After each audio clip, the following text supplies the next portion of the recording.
Hey, this is just a quick note about our sponsor, Privado, the premier enterprise privacy platform, purpose-built to bridge the gap between privacy and engineering. Its privacy code scanning solution embeds privacy, compliance, and governance into the product development lifecycle and empowers privacy and security teams with unparalleled visibility of sensitive data flows and the insights to find and fix privacy vulnerabilities. You can leverage Privado's data flows, dynamic data mapping, privacy assessment automation, and real-time visibility of privacy issues. Enter the era of proactive privacy and transform privacy from business blocker to business enabler. To learn more, go to privado.ai. Hello, I am Debra Farber. Welcome to the Shifting Privacy Left podcast, where we talk about embedding privacy by design and default into the engineering function to prevent privacy harms to humans and to prevent dystopia. Each week, we'll bring you unique discussions with global privacy technologists and innovators working at the bleeding edge of privacy research and emerging technologies, standards, business models, and ecosystems. Welcome, everyone, to Shifting Privacy Left. I'm your host and resident privacy guru, Debra Farber. Today, for the special Data Privacy Day episode, I am not interviewing a guest, but I am sharing with you my top 20 privacy engineering resources and why I'm recommending them. So let's dive in. Now, why am I doing this? Well, I'm often asked about how and where people can learn more about privacy engineering and technical privacy topics. So I recently compiled a list of my favorite privacy engineering resources and posted that to LinkedIn. I was just shocked at how much interest there was in that post and how viral it kind of went within the privacy community. And so I thought it only made sense to write an article that gives more context as to why I recommended each resource. Well, I finally wrote that article, which will soon be published by Privado, and I hope you find it helpful and that you share these resources with others seeking to get into privacy. And so I've now taken that article and turned it into a podcast in case this is a way that you better consume information. So I've organized this information in groupings based on, here's a bunch of courses, here's a bunch of podcasts, here's a creative privacy engineering approaches and so forth. So I guess we'll start.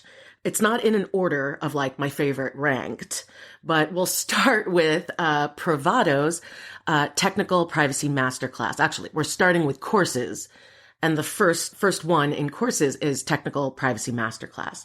So this is with Nishant Bhajaria as instructor. He's the privacy engineering manager at Meta and author of Data Privacy, a runbook for engineers. He's also a Privado advisor as well. Now, who is this Technical Privacy Masterclass for? It looks to me like it's for privacy engineers, for people in DevOps, TPMs, and people in privacy operations. The course is completely free.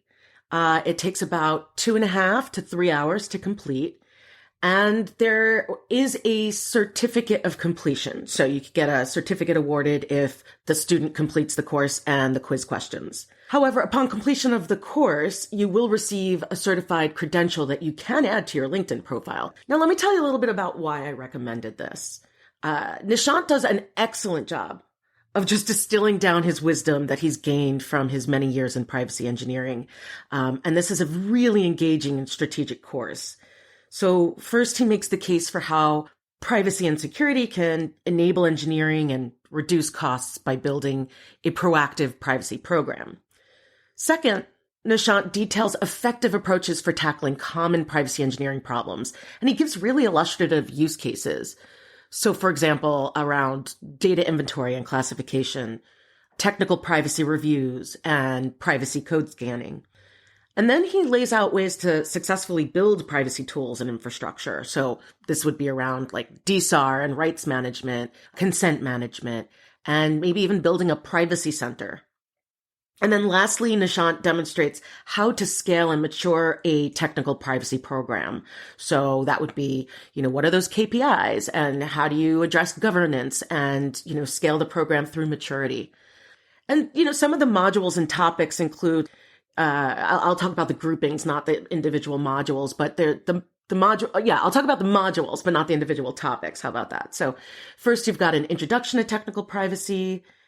Then you've got building a proactive privacy program, building privacy tools into infrastructure, scaling and maturing a privacy program. And then he's got a whole bonus module about his own story where Nishant talks about becoming an accidental privacy engineer. And his story is so different from mine. So, I love to hear everybody else's origin stories to how they came to privacy.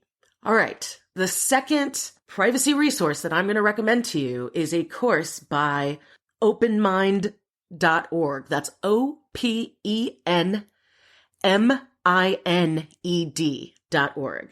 And the course I'm recommending, although they have several courses, is Our Privacy Opportunity. The instructors are Andrew Trask, who's the founder and leader at OpenMined, and also senior researcher at DeepMind, and PhD student at the University of Oxford. I have asked Andrew to be on this podcast numerous times. He was just in the middle of writing, defending his PhD and completing his schoolwork there. So given that he's working on so much and has developed a community of 16,000 plus, developers and data scientists, we will have him on the show eventually. But I just wanted to call attention to all the great work that Andrew's doing. The other instructor is Emma Blumke, PhD, who is a research manager at the Center for Governance of AI.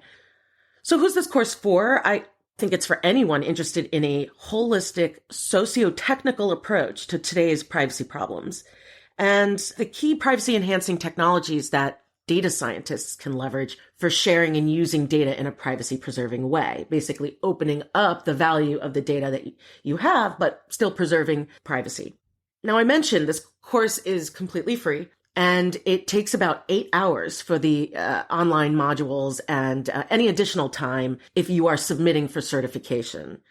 So there is a certificate of completion, but only if you complete and pay for the full certification process. There's no certificate of completion for just completing the online course modules.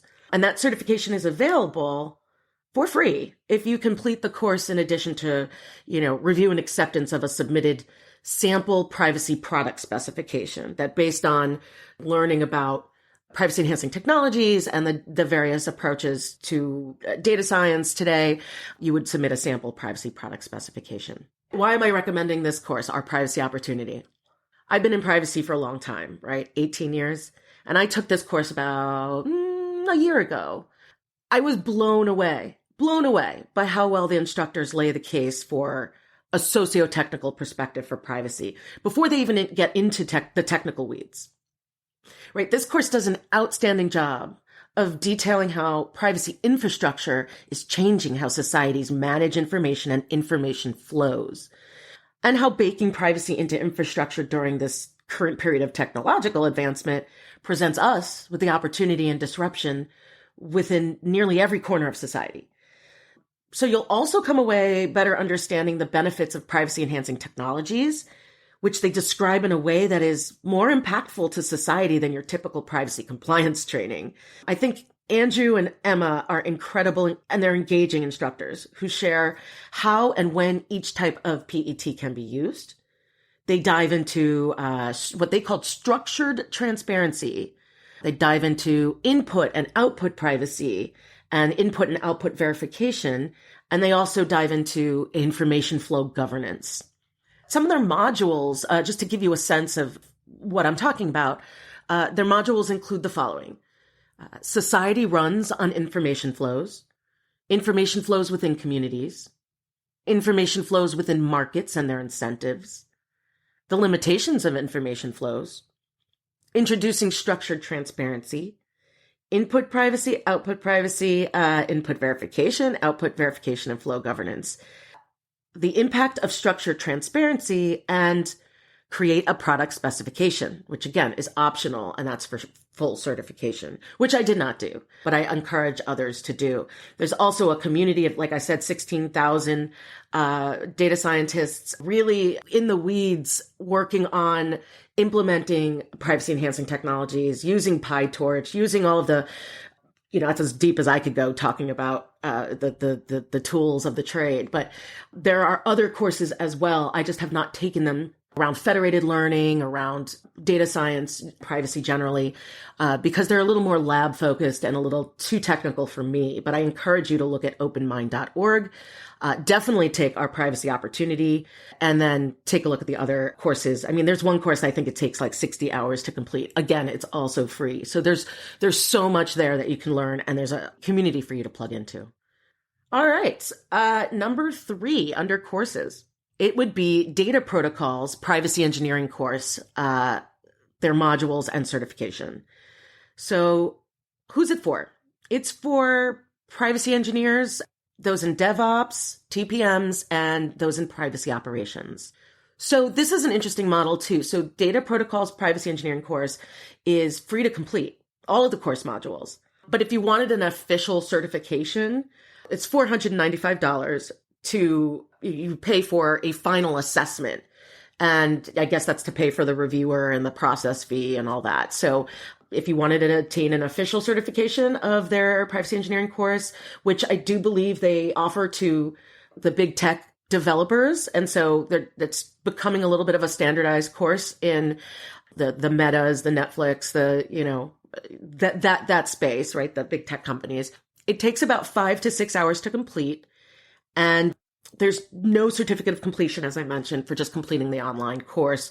There is certification if you complete the curriculum, pass the comprehensive final exam, or final assessment, excuse me, it's not an exam, and pay the final assessment fee. Then you'll earn your data protocol, privacy engineering certification, and a badge if you wanted to display your badge somewhere on your personal website or whatever.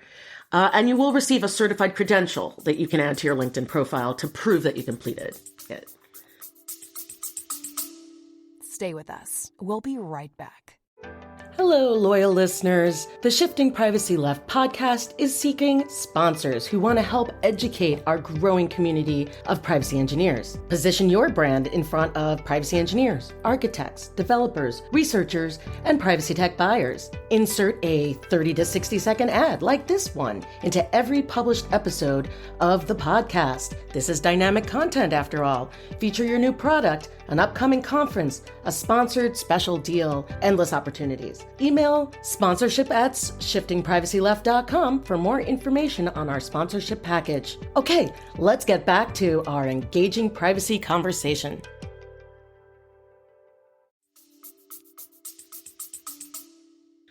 Now, why am I recommending it to you? This course is also led by renowned instructor Nishant Bhajaria. In this course, he dives into the basics of privacy engineering. You will gain the knowledge and skills that you need to protect data privacy while designing and building products and processes. So these 8 courses and 6 hands-on labs, they test your ability to design the secure data processes and also to address vulnerabilities. So Data Protocol's mission is to educate and engage developers, and it's designed to drive adoption, support education, and grow community. It has a significant user base across the major tech companies, as I mentioned. So the value of its full certification program is increasingly becoming an indicator of baseline privacy engineering knowledge and skills. So really urge you to check it out. The modules, courses, and labs include, there's a governance module. It talks about data classification. There's a lab, a data classification lab. It talks about data categorization and an associated lab. And then there's a retrieval lab as well. Then there's a systems module, which includes consent management, in addition, consent management lab. There's a security and privacy course, a data deletion course and lab, and a data sharing course and lab. And then lastly, there's an execution module where you learn the basics of privacy tech and technical privacy consulting. All right, out of courses, this next recommendation kind of stands on its own under the moniker of creative privacy engineering education and awareness. So I've been working with a founder, Mert Boyer, from Imagine Privacy, doing business as Privacy Quest right now. So Privacy Quest is a gamified learning experience that was inspired by the Capture the Flag, or CTF, style competitions that the application security industry has really used to drive awareness of vulnerabilities in software. And the founders designed Privacy Quest here in that same kind of gamified way, but to help non-technical individuals enter the privacy engineering field by providing a comprehensive learning experience that covers all the necessary IT foundations. It is expanding now to include modules for current privacy engineers to upskill to other areas. Privacy Quest is for beginners, intermediate learners, and advanced privacy professionals. And the platform's pretty flexible, offers a variety of challenges and competitions to suit different skill levels, and will also be expanding into other overlapping areas soon, like definitely a deeper dive into privacy and AI.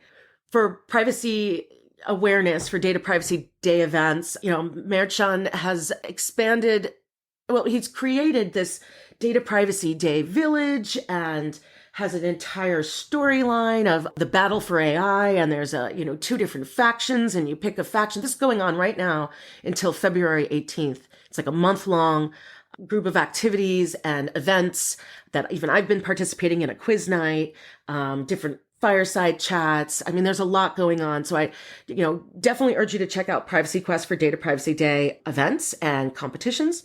But this is also a platform year-round that you could use throughout the year for learning. It's for privacy and data protection managers, privacy lawyers, and privacy engineers. Even though I've given you a lot of reasons why you should, go check it out, I've got another set of reasons as well. One of the things I really love is the use of immersive storytelling, visual art, music, and a gamified learning platform. So you'll gain all of this invaluable privacy and security knowledge. And when you're delving into the intricacies of privacy engineering through, the various quests, you're going to develop a deep understanding of these concepts like data protection, threat modeling, risk mitigation, and encryption. Privacy Quest equips you and your teams with practical skills that you need to navigate the complex landscape of privacy and security. It provides a platform for continuous learning and growth. And also you could connect with a community of privacy enthusiasts and professionals, showcase your experience, and position yourself as a valuable asset in the privacy and security domain. Companies can even leverage Privacy Quest to deliver privacy engineering education to their employees in a way that is memorable, engaging, and effective. Teams can even partner with Privacy Quest to create like a privacy awareness day or week, various activities. We've expanded this to include like tabletop games, escape room events, and gamified workshops. So if you're thinking about how can I gain privacy engineering awareness and spread the message of why it's important throughout your organization, and can help use Privacy Quest to do this with your workforce. Now, I also want to highlight bonus material. I didn't make this a standalone of my top 20, recommendations because there's just already so much, but Nishant has also written The Hitchhiker's Guide to Privacy Engineering, and he created this guide for privacy professionals with legal backgrounds who want to level up their knowledge of technical data privacy.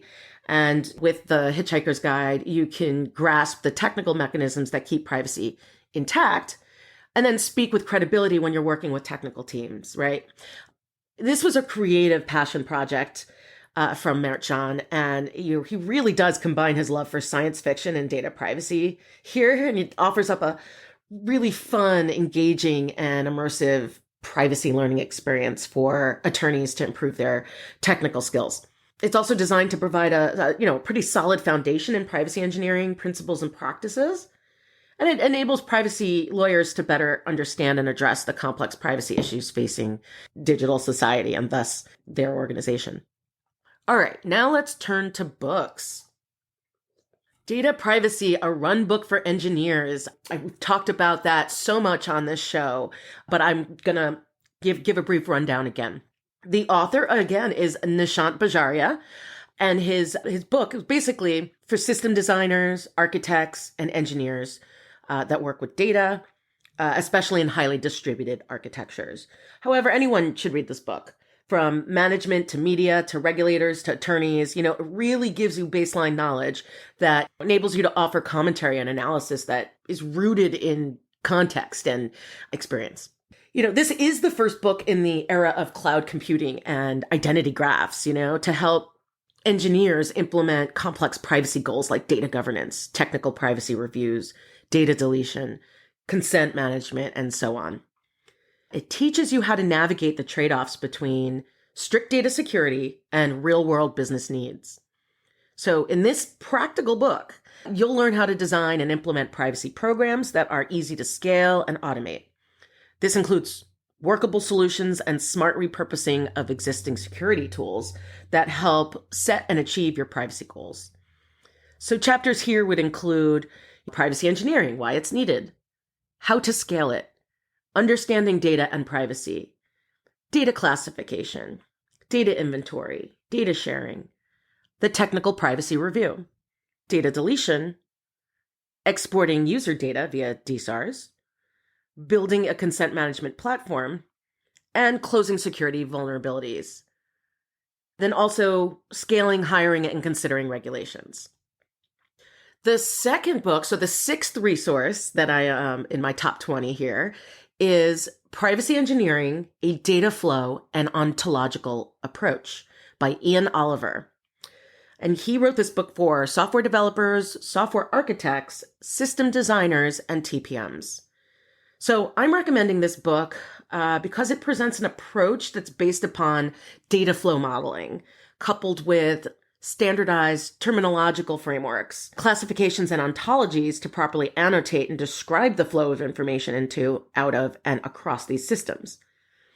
It also provides the structures and frameworks for the engineering process, requirements and audits, and even the privacy program itself, but takes a pragmatic approach and encourages the use and modification of tools and techniques presented as the local context and needs require. Chapters include case studies, privacy engineering process structure, data flow modeling, security and information type classifications, additional classification structures, requirements, risk and assessment, notice and consent, privacy enhancing techniques, auditing and inspection, developing a privacy program, and conclusions. My seventh recommendation and another book is Katherine Jarmel's Practical Data Privacy, Enhancing Privacy and Security in Data. Katherine Jarmel is the principal data scientist at ThoughtWorks. She's a previous guest on my show, and I've been using her book ever since I got it, ever since it was published. I think I even have a preprint, because it is so helpful for data scientists and privacy enhancing technology enthusiasts. So this is the first book I've seen that is really addressing the overlap of privacy and data science, and it gets really technical. So some of that technical stuff, lab stuff, is where I stop, and some of the others on this call will listen. But I love how Katherine balances a deep technical perspective with really plain language overviews of the latest privacy technology approaches and architectures. And she really talks about it in the data science workflows and machine learning workflows. Her book serves as an essential guide that will give you a fundamental understanding of modern privacy building blocks like differential privacy, federated learning, and encrypted computation. She shares really solid advice and best practices for integrating breakthrough privacy enhancing technologies into production systems. So chapters here include data governance and simple privacy approaches, anonymization, building privacy into data pipelines, privacy attacks, especially of the models, right, and the training data, privacy-aware machine learning and data science. I'm giving an entire talk for Data Privacy Day that's based on Chapter 5 of her privacy-aware machine learning and data science. Just great stuff. It also includes federated learning and data science, encrypted computation, navigating the legal side of privacy, privacy and practical considerations, FAQs and their answers, and then a fun last chapter, Go Forth and Engineer Privacy. My eighth resource and next book is Strategic Privacy by Design, the second edition by R. Jason Cronk.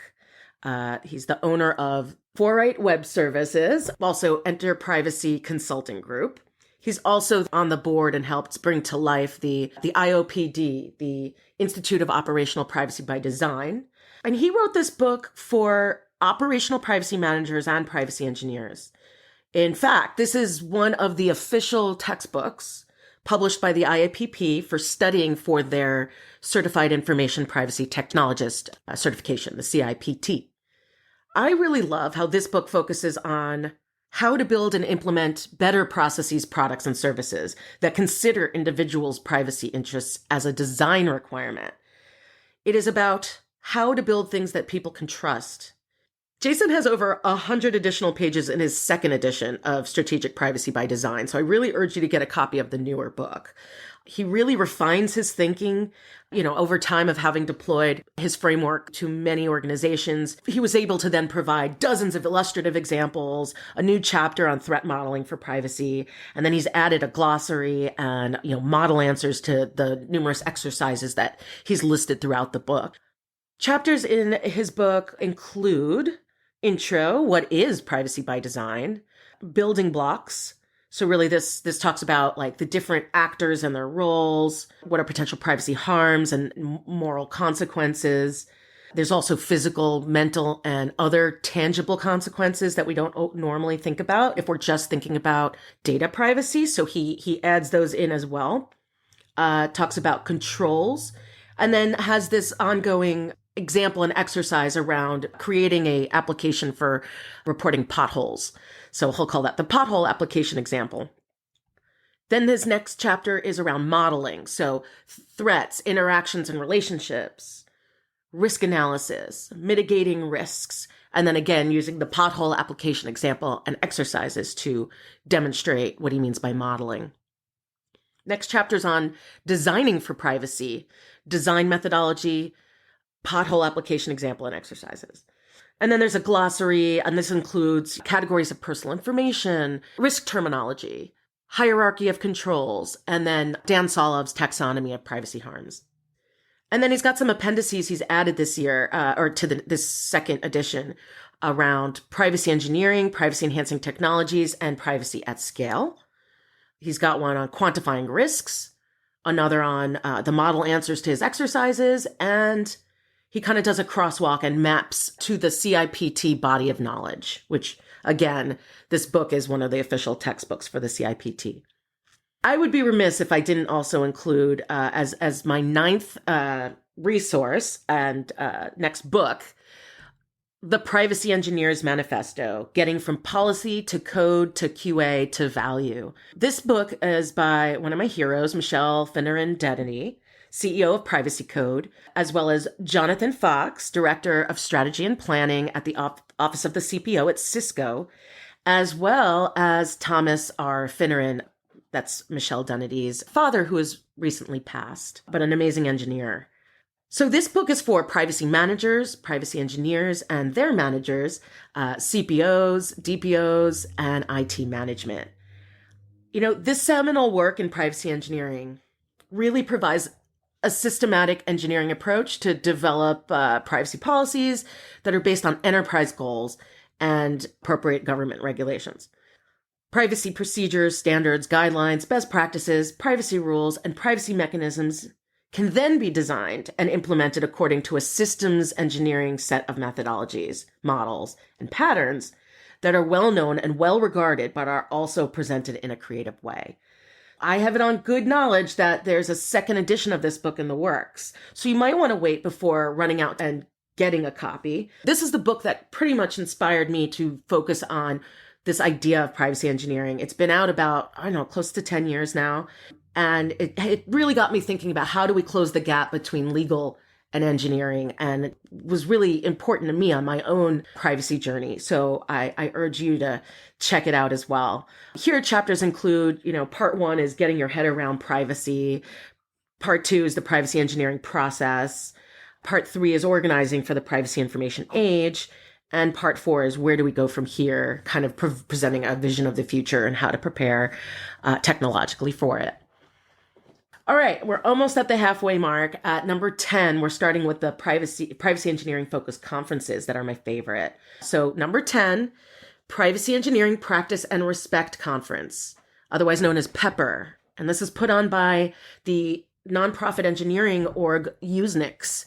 So what is it? PEPR is focused on designing and building products and systems with privacy and respect for their users and the societies in which they operate, with the goal to improve the state of the art and practice of building for privacy and respect, and to foster a deeply knowledgeable community of both privacy practitioners and researchers that collaboratively work towards that goal. The 2024 Usenix Conference on Privacy Engineering Practice and Respect will take place at Hyatt Regency Santa Clara on June 3rd and 4th in 2024. So, view the call for participation, get your submissions in. Submissions are due Monday, February 12th, 2024. And I really urge you to attend. This really is the preeminent privacy conference for privacy engineers and technologists. The Pepper Conference is now my absolute favorite annual conference. And because I love this community so much, I decided to join the Pepper Conference Programming Committee. I'm really excited about that. Just to show you how much I love this conference, here is a short example to show I'm not exaggerating. I am getting married this Memorial Day weekend, okay? It's a long time coming. COVID actually canceled our original plans. But we're finally getting married Memorial Day weekend. And I let my fiance know that we need to postpone our honeymoon by a week so that I can ensure that I make it down to the Bay Area to attend Pepper first.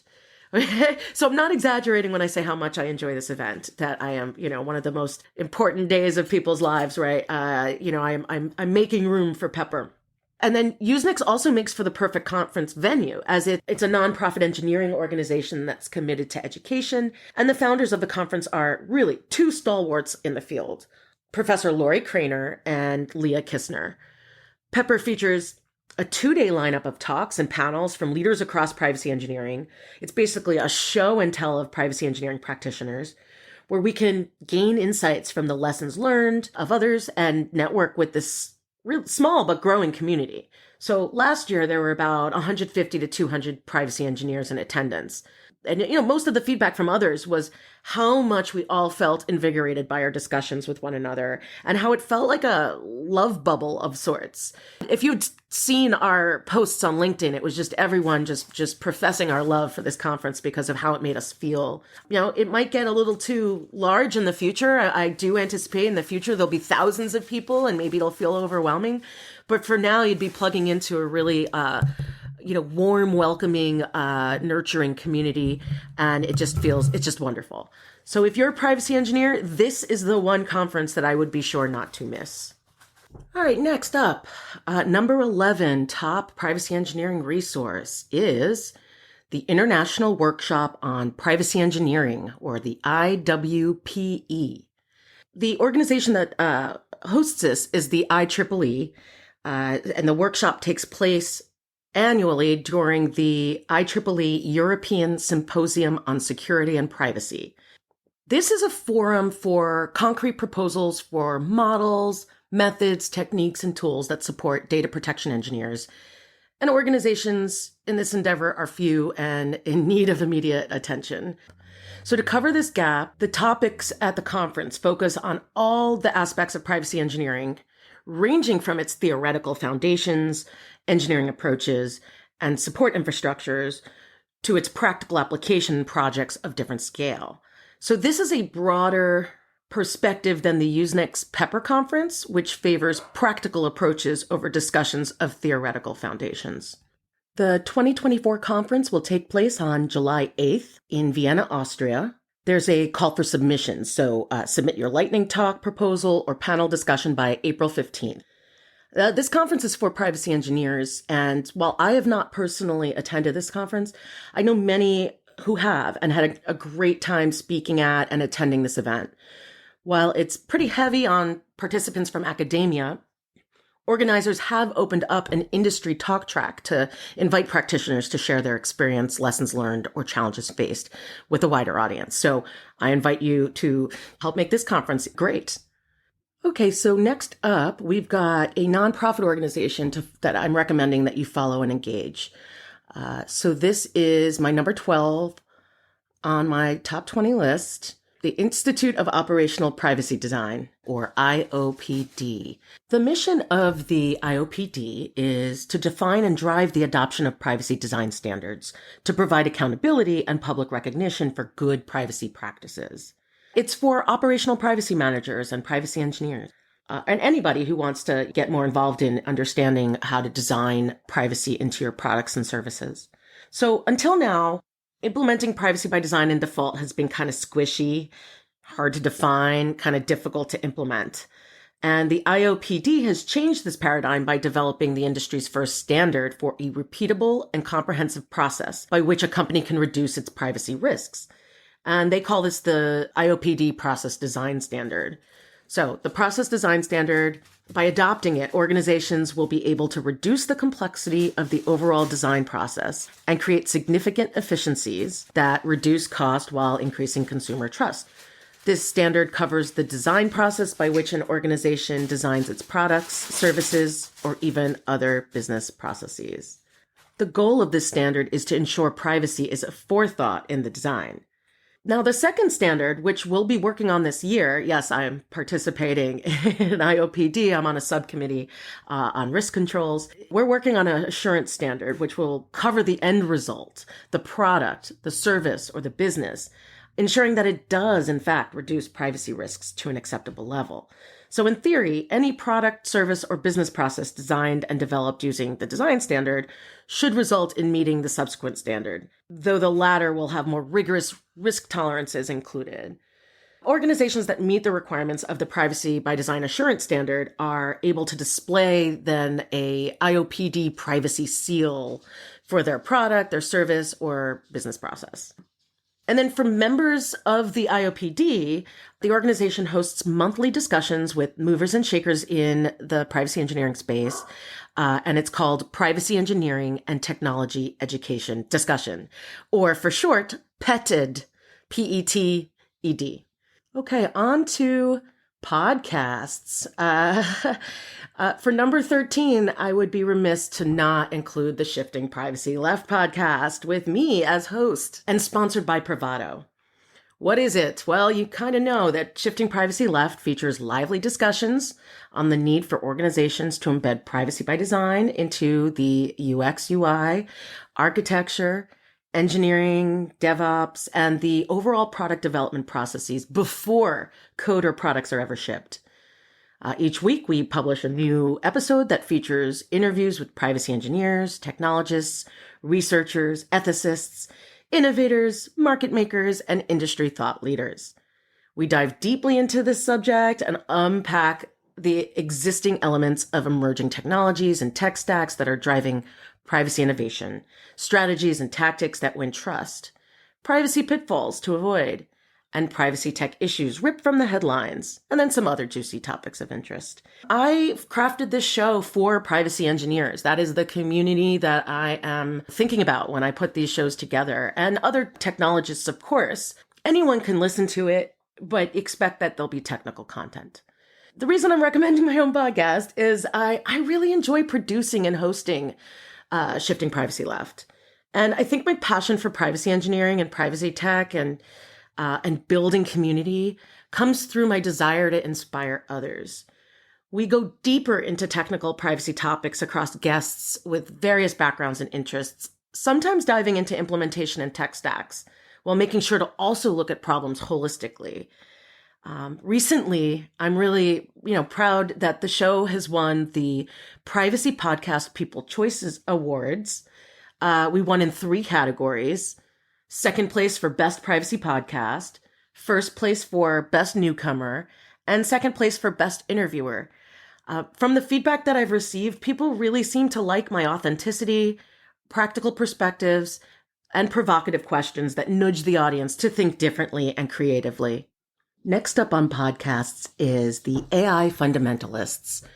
We've got hosts Andrew Clark, he's the co-founder and CTO at Monitor, AI governance company, and Sid Mengalik, research scientist at Monitor and computer science PhD candidate at Stony Brook University. So Monitor is obviously the sponsor of the AI Fundamentalists, and it's a podcast about the fundamentals of safe and resilient modeling systems behind the AI that impacts our lives and our businesses.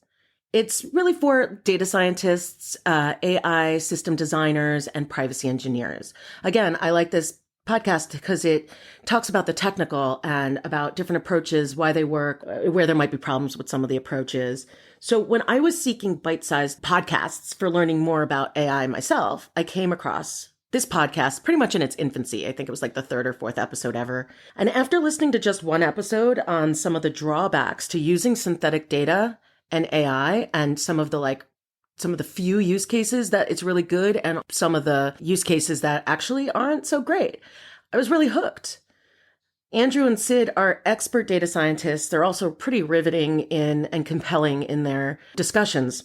And they have a very clear and practical communication style that really resonated with me and cuts through the marketing fluff that many AI-focused companies put out there.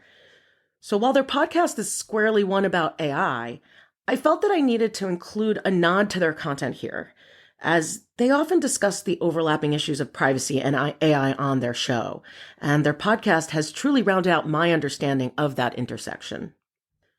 The next podcast is number 15 on my list is Partially Redacted with host Sean Falconer, the head of marketing at Skyflow. This is a privacy engineering focused podcast show produced and hosted by Skyflow. And it's for privacy engineers and technologists. Partially Redacted focuses its episodes on a variety of topics around privacy engineering. The interviews, half of which are with Skyflow employees and half from outside guests, are really packed with information and novel insights for a privacy engineering audience. I haven't listened to too many episodes, so I can't say too much about it, but I really like the focus of the content, and you should check it out. And then my next category is threat modeling frameworks and card games. Probably something you might not have expected. And I'm hoping that this is pointing people to new resources they never even considered. You may have heard about Linden, which is a recognized privacy threat modeling framework.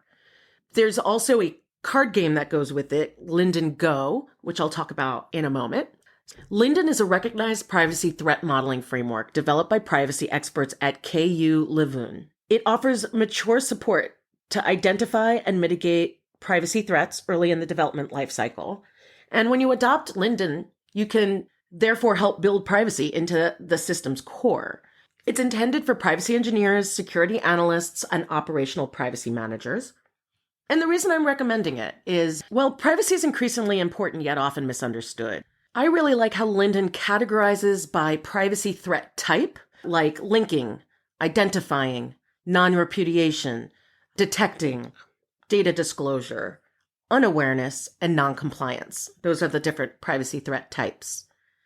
What's great about Linden is that you can apply it to an actual software system for a thorough investigation. And when you adopt Linden throughout the software design phase, you then can uncover and fix relevant privacy gaps. The creators have also included open-sourced resources like privacy threat types, threat trees, and methods. And so for those who learn by doing, you can even buy the Linden Go card game. It's got 33 threat cards that highlight the most common privacy threats and system hotspots. And then this game transforms the privacy assessment process into an engaging, collaborative experience with your team.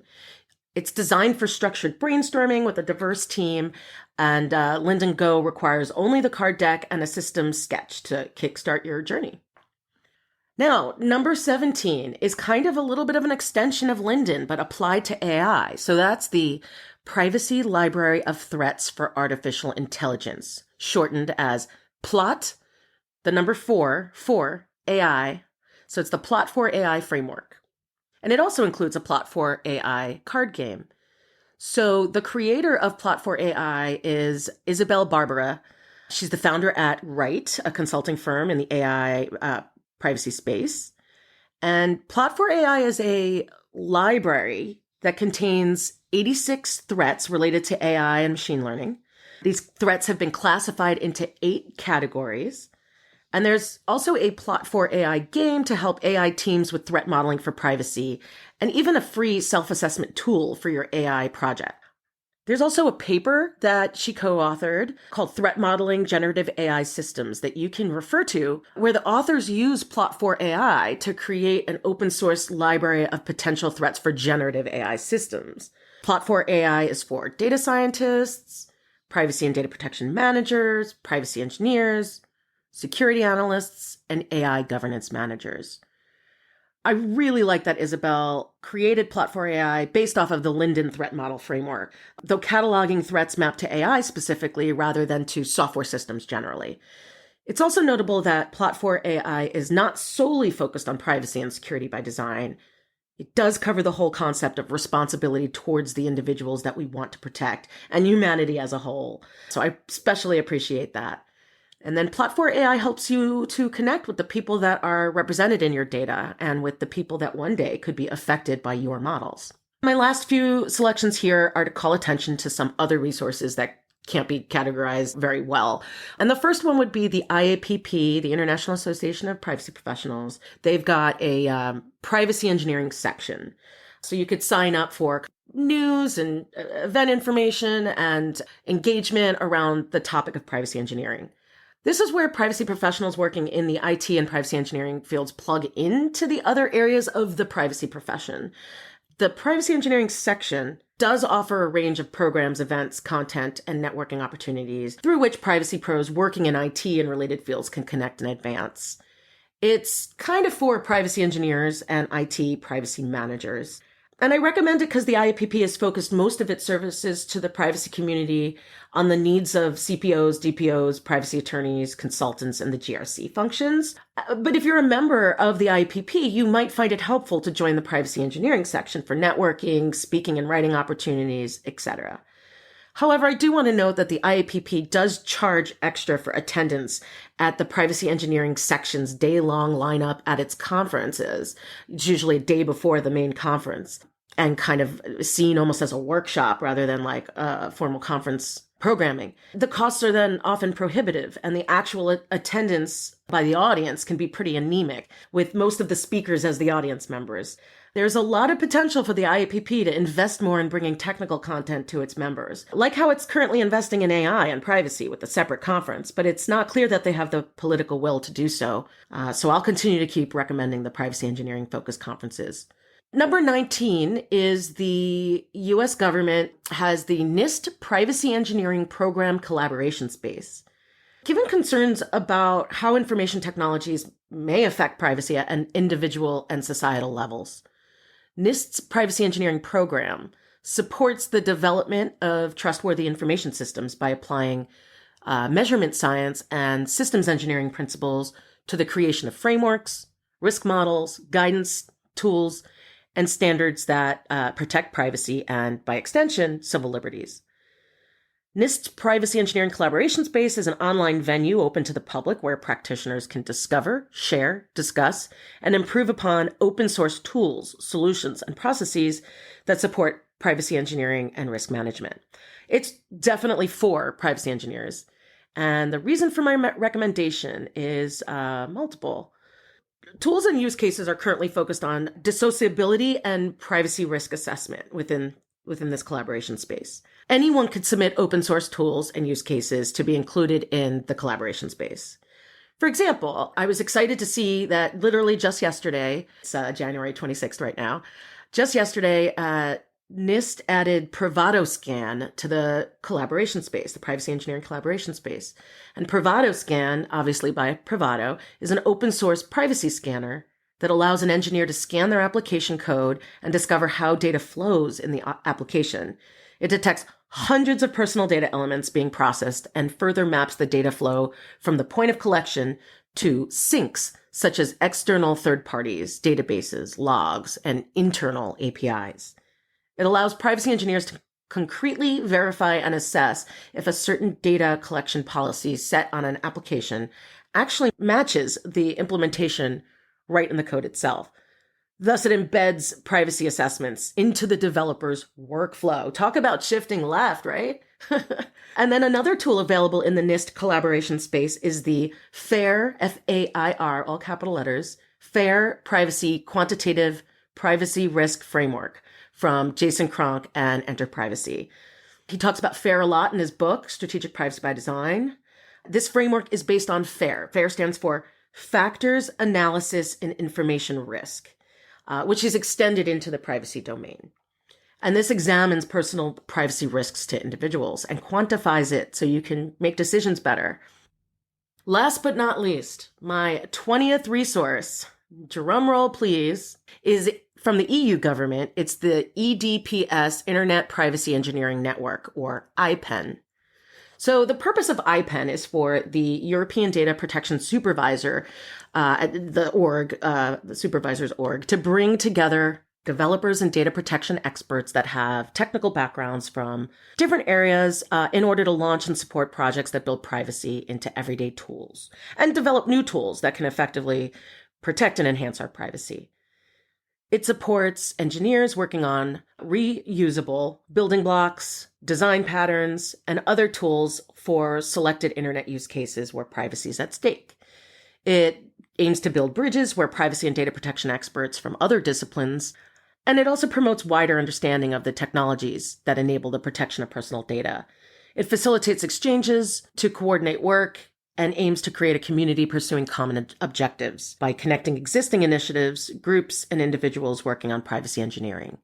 It's squarely for privacy engineers, and the reason I'm recommending it is IPEN events bring together privacy experts and engineers from public authorities, industry, academia, and civil society, discussing relevant challenges and developments for the engineering and technological implementation of data protection and privacy requirements into all phases of the development process. So, for example, last year, their annual event focused on explainable artificial intelligence, so there was an overlap with privacy. I also really like that they maintain a wiki for privacy standards and privacy projects. While I am unable to attend the events in the EU, I do like to stay connected by subscribing to IPEN's listserv, reading its blog posts, and referring to its wiki when needed.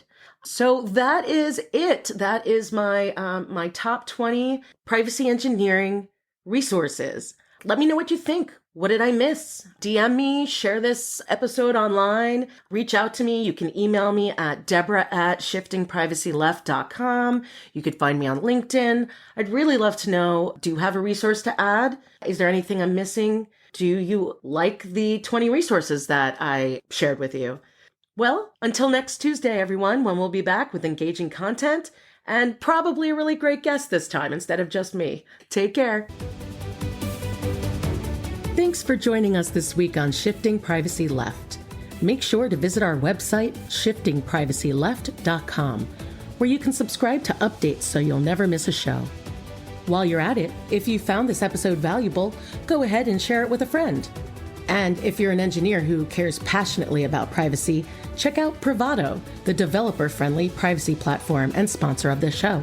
To learn more, go to privado.ai. Be sure to tune in next Tuesday for a new episode. Bye for now.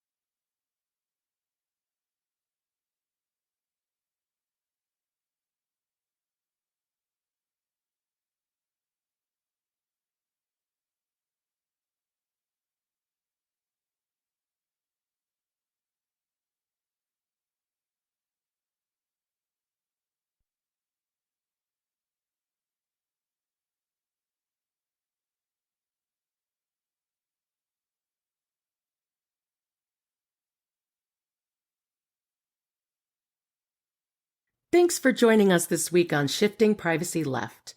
Make sure to visit our website, shiftingprivacyleft.com, where you can subscribe to updates so you'll never miss a show. While you're at it, if you found this episode valuable, go ahead and share it with a friend. And if you're an engineer who cares passionately about privacy, check out Privado, the developer-friendly privacy platform and sponsor of this show.